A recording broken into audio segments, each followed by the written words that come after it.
Hans Christian Andersen, Fairy Tales and Short Stories, Volume 1. The Emperor's New Suit. Many, many years ago lived an emperor who thought so much of new clothes that he spent all his money in order to obtain them.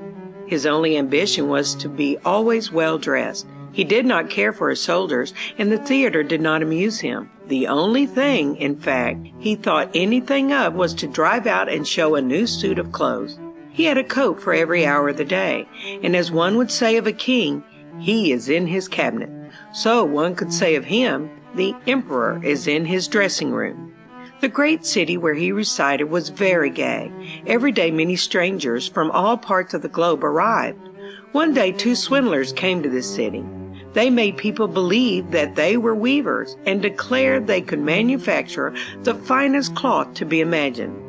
Their colors and patterns, they said, were not only exceptionally beautiful, but the clothes made of their material possessed the wonderful quality of being invisible to any man who was unfit for his office or unpardonably stupid. "That must be wonderful cloth," thought the emperor. "If I were to be dressed in a suit made of this cloth, I should be able to find out which men in my empire were unfit for their places, and I could distinguish the clever from the stupid. I must have this cloth woven for me without delay." And he gave a large sum of money to the swindlers in advance, that they should set to work without any loss of time. They set up 2 looms and pretended to be very hard at work, but they did nothing whatever on the looms. They asked for the finest silk and the most precious gold cloth. All they got they did away with, and worked at the empty looms till late at night. "I should send my honest old minister to the weavers," thought the emperor. "He can judge best how the stuff looks, for he is intelligent, and nobody understands his office better than he." The good old minister went into the room where the swindlers sat before the empty looms. "Heaven preserve us," he thought, and opened his eyes wide. "I cannot see anything at all." But he did not say so. Both swindlers requested him to come near, and asked him if he did not admire the exquisite pattern and the beautiful colors, pointing to the empty looms. The poor old minister tried his very best, but he could see nothing, for there was nothing to be seen. "Oh dear," he thought, "can I be so stupid? I should never have thought so, and nobody must know it. Is it possible that I am not fit for my office? No, I cannot say that. I was unable to see the cloth."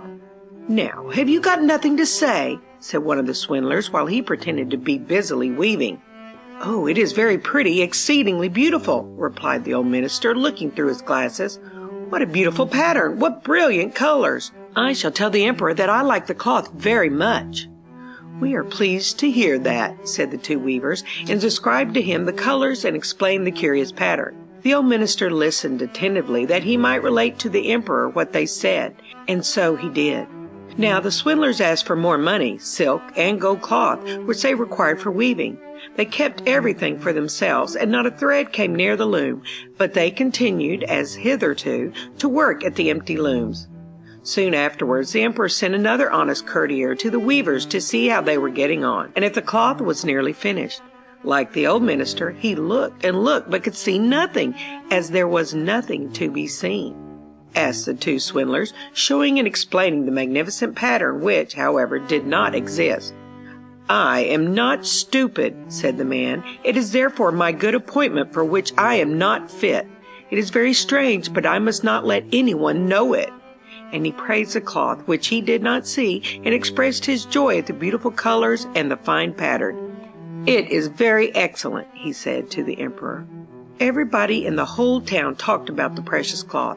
At last the emperor wished to see it himself while it was still on the loom. With a number of his courtiers, including the 2 who had already been there, he went to the 2 clever swindlers, who now worked as hard as they could, but without using any thread. "Is it not magnificent?" said the 2 old statesmen who had been there before. "Your Majesty must admire the colors and the pattern." And then they pointed to the empty looms, for they imagined the others could see the cloth.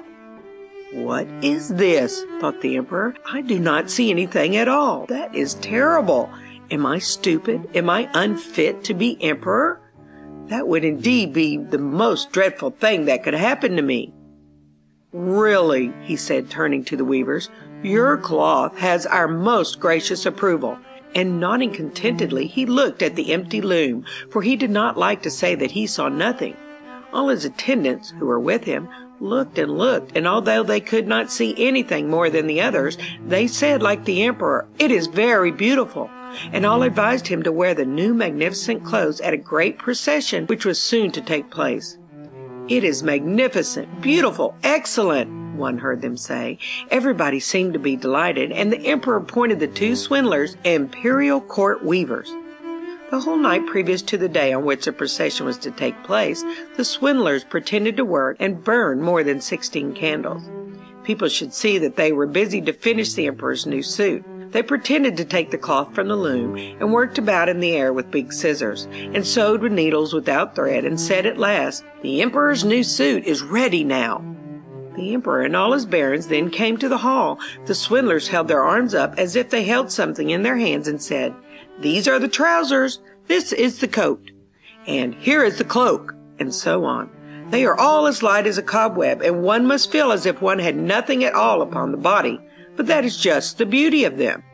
"Indeed," said all the courtiers, but they could not see anything, for there was nothing to be seen. "Does it please your majesty now to graciously undress," said the swindlers, "that we may assist your majesty in putting on the new suit before the large looking-glass?"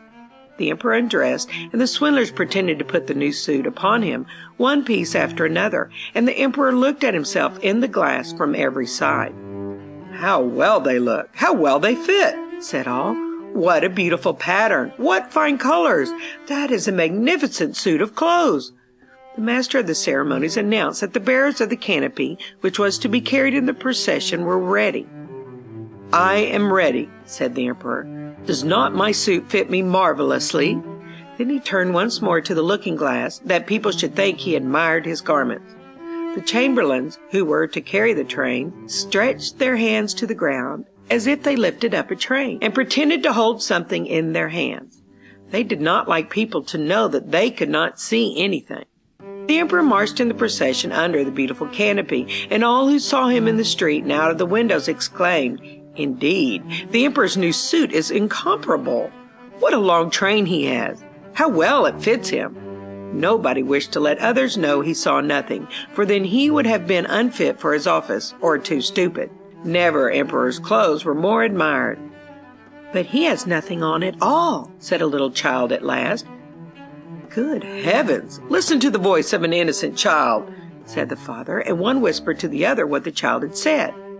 "But he has nothing on at all," cried at last the whole people. That made a deep impression upon the emperor, for it seemed to him that they were right. But he thought to himself, "Now I must bear up to the end." And the chamberlains walked with still greater dignity, as if they carried the train which did not exist.